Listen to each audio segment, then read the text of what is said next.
Jeudi 6 février 2025. Bonjour mesdames et messieurs, merci d'être avec nous pour ce flash d'information.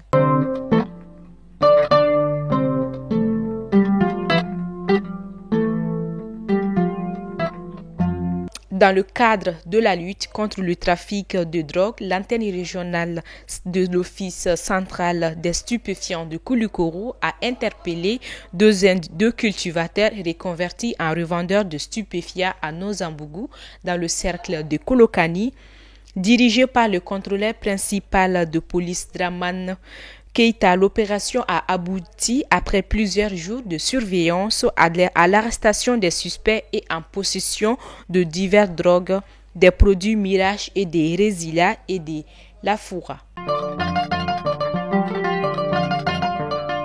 À l'initiative de M. Moutaratal, 74 partis politiques se sont réunis le 1er février 2025 pour formuler des propositions sur la nouvelle charte des politiques du Mali en réponse à la demande des autorités de la transition. L'objectif était d'élaborer un texte intégrant des réformes essentielles, notamment la réduction du nombre de partis, le financement des formes politiques et la lutte contre le nomadisme politique. Mesdames et messieurs, depuis quelques semaines, la couleur jaunâtre de l'eau du fleuve du Niger inquiète la population. Pour évaluer la situation, les ministres de l'Environnement et de l'Énergie, accompagnés des équipes de leurs équipes techniques, ont visité la station compacte de potabilisation de la Somagept à Kalabamboukou. Ils ont constaté que la pollution, causée notamment par les dragages et l'utilisation de produits toxiques comme les cyanures, menace sérieusement le fleuve. Mesdames et messieurs, hors de nos frontières, lors d'un rassemblement organisé à Kanka en l'honneur du président de la transition guinéen Mamadi Doumbia, les appels à son maintien au pouvoir se sont intensifiés.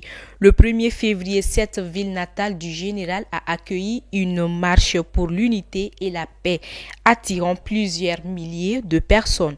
Le général Amara Kamara, secrétaire général et porte-parole de la présidence, a pris la parole devant la foule et a déclaré la candidature du président Mamadi Doumbia est la seule alternative pour unir les Guinéens et poursuivre le développement du pays.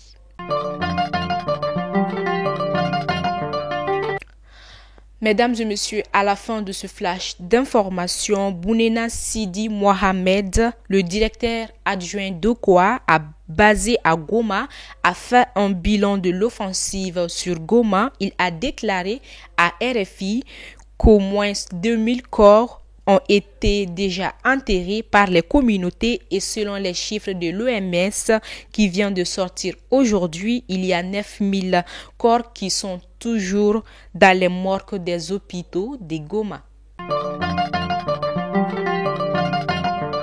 Mesdames et messieurs, c'était tout pour ce flash d'information. Merci de l'avoir suivi et nous vous disons à très bientôt.